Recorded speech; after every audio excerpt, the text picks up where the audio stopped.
Salut et bienvenue sur Paris en Gomère. Aujourd'hui, je vous montre comment je réalise mon brushing avec la brosse Revlon. J'arrive toujours après la bataille, parce qu'on en entend parler depuis plusieurs années. Voilà, moi je l'ai acheté cette année et elle est vraiment top. Ça permet de faire un brushing rapide et assez volumineux et de donner une belle forme, je trouve, à la chevelure. Donc voilà, j'ai lavé mes cheveux il y a une demi-heure, donc ils sont encore bien humides, puisqu'en plus je les avais plaqués avec une brosse comme ça, et attachés avec ceci, pour pas qu'ils sèchent en faisant des petits frisottis, parce que je devais sortir et j'avais pas le temps de faire le brushing avant, donc voilà. Je me suis absentée une demi-heure, et du coup là ils sont arrivés, ils sont humides quoi. Donc cette brosse marche très très bien pour un brushing sur cheveux humides. Faut quand même bien les essorer, attendre un petit peu ou mettre un petit coup de sèche-cheveux parce que si vous essayez de l'utiliser sur les cheveux qui sortent vraiment de la douche, c'est pas la peine quoi. Moi, comme je veux être sûre de ne pas avoir de frisottis autour de la tête, je fais pas le brushing de façon très classique. Je sèche d'abord les mèches de devant, et ensuite je le fais dans l'ordre classique, c'est-à-dire en dessous et puis en remontant. Mais je fais ça parce qu'en fait mes cheveux de devant ont tendance à être plus fins, à sécher un petit peu plus vite, et du coup si j'attends de faire tout le reste, et ben, je me retrouve avec des petits frisottis aux racines qui commencent à se former, et je suis obligée de les rattraper avec un fer à lisser. Voilà, c'est parti. C'est parti, attention, ça va faire un peu de bruit.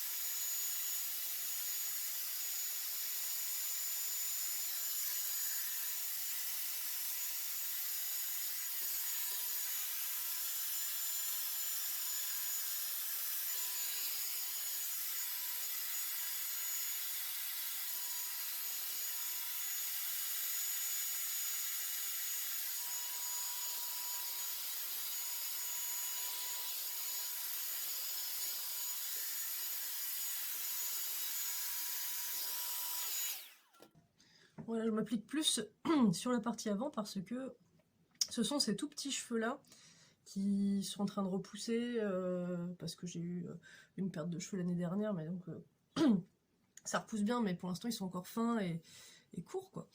Et donc je m'applique sur ceux-là parce que sinon eux ça forme des tout petits frisottis et c'est rattrapable avec un fer à lisser, mais c'est chiant parce qu'il faut les attraper et puis ça leur fait pas forcément du bien. Donc j'essaye d'éviter qu'ils partent en frisottis dès le départ quoi. Voilà, c'est bon pour la partie avant. Du coup, je vais détacher le bas derrière, dans la nuque. Voilà, donc comme je suis pas très patiente, et pas non plus trop perfectionniste sur la coiffure, je détache une bonne épaisseur de cheveux. Si on veut faire un truc vraiment parfait, faut y aller par mèche plus fine quand même. Hein. Voilà.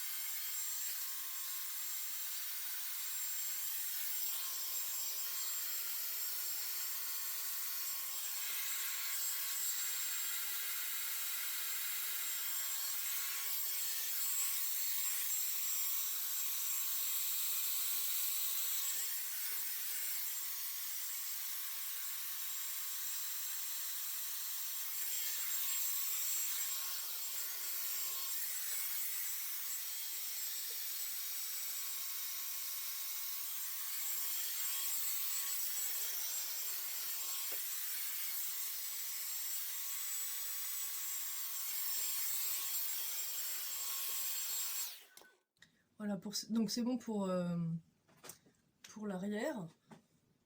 J'ai du mal à attendre. Je sais pas si vous allez voir grand chose, mais voilà, je verrai au montage. Du coup, vous voyez, des fois je prends comme ça, hop, je brosse un peu pour lisser et sécher en même temps, et je maintiens la mèche enroulée quelques secondes. Alors ça brûle pas, cette brosse est très bien pour ça, parce que même en tenant près du crâne, moi ça me brûle pas du tout. Et ça permet de sécher la racine en la décollant en fait, voilà, pour donner du volume. Moi je fais un brushing un peu courbé, j'aime pas trop les brushings complètement lisses.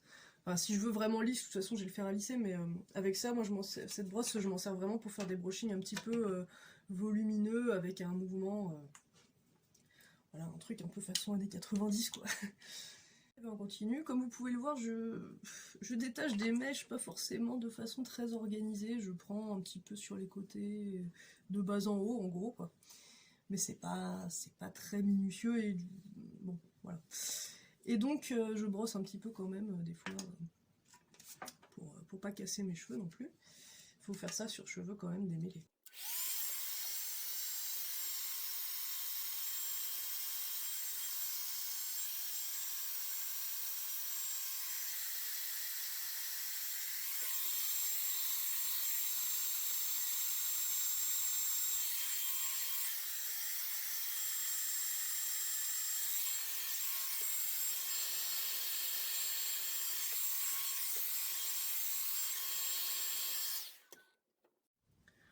Donc vous voyez là j'ai donné une courbe comme ça.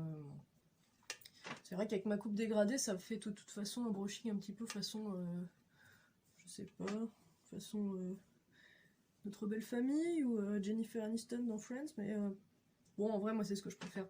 Je suis pas très moderne.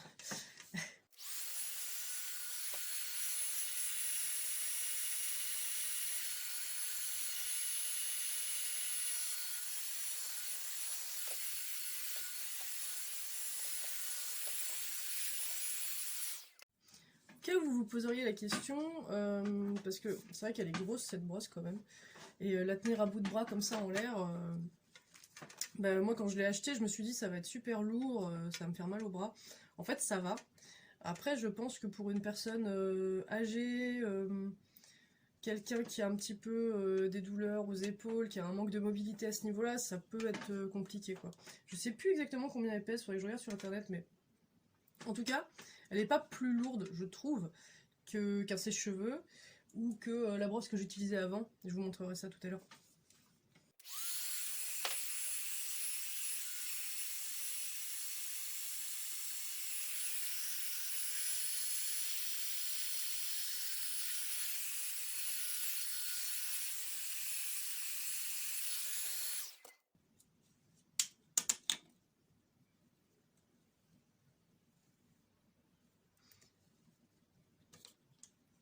On arrive vers la fin là.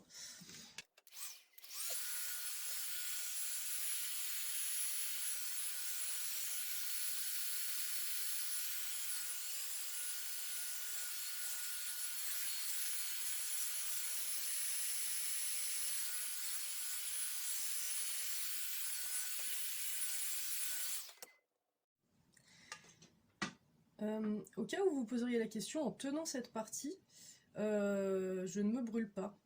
C'est une partie qui est faite pour pouvoir vraiment tenir la brosse comme ça, la maintenir en fait, sans se brûler. Donc ça c'est une super bonne idée. Et aussi je m'étais posé la question de pourquoi elle est rectangulaire, enfin ovale, plutôt que ronde. Et en fait a priori c'est pour mieux reproduire le geste d'un brushing professionnel. Vous savez, enrouler, faire glisser, maintenir, voilà. Et ça marche très très bien en tout cas. On est vraiment proche de la fin là.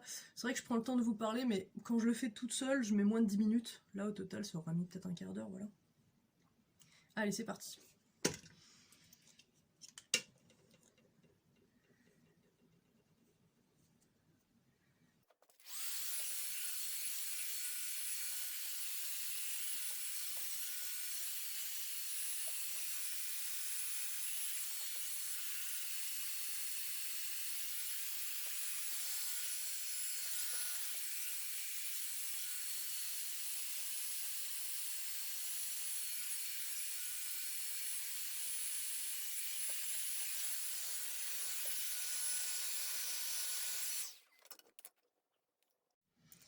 Voilà, j'ai terminé, donc comme vous pouvez le voir c'est assez volumineux, je trouve que le brushing est cool. Attends, j'ai les cheveux qui me collent à la figure, bon, voilà. En gros ça donne ça, si je me peigne un petit peu. Hop, voilà. Je vais essayer de tourner pour vous montrer l'arrière de la coiffure, sachant que j'ai quand même les cheveux très dégradés, moi. Voilà, hop, tac. Et on fait le tour. Voilà. Après, moi, j'attache souvent mes cheveux, je les tire souvent en arrière. Mais voilà, quoi, je trouve que le résultat est sympa. Et donc, on met...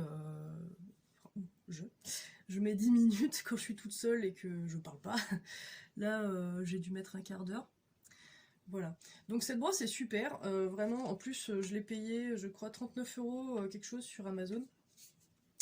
Et voilà. Il y a une version un peu plus petite qui existe, où là, c'est cette partie-là qui est plus petite, pour les cheveux plus courts. Moi, j'étais limite, parce que j'ai pas les cheveux très très longs, mais comme j'ai l'intention de les laisser pousser, et que j'ai pas non plus envie d'avoir des ondulations, voilà, une courbure serrée, quoi. Je veux que ça reste quand même un peu, on va dire, lisse, avec un peu de courbure au bout. J'ai pris la grosse, la version d'origine, avec la brosse la plus grosse. Voilà. Mais pour les cheveux courts, ça peut être intéressant de prendre la version plus petite. Je vais vous faire voir ce que j'utilisais avant. Donc avant, j'utilisais... oula, elle est pleine de poussière. Celle-ci de la marque Calor. Donc, attendez, je vais enlever le cache pour que vous voyez la taille. Donc voilà, c'est un petit peu... C'est bon, c'est des dimensions, on va dire, comparables, mais celle-ci est toute ronde.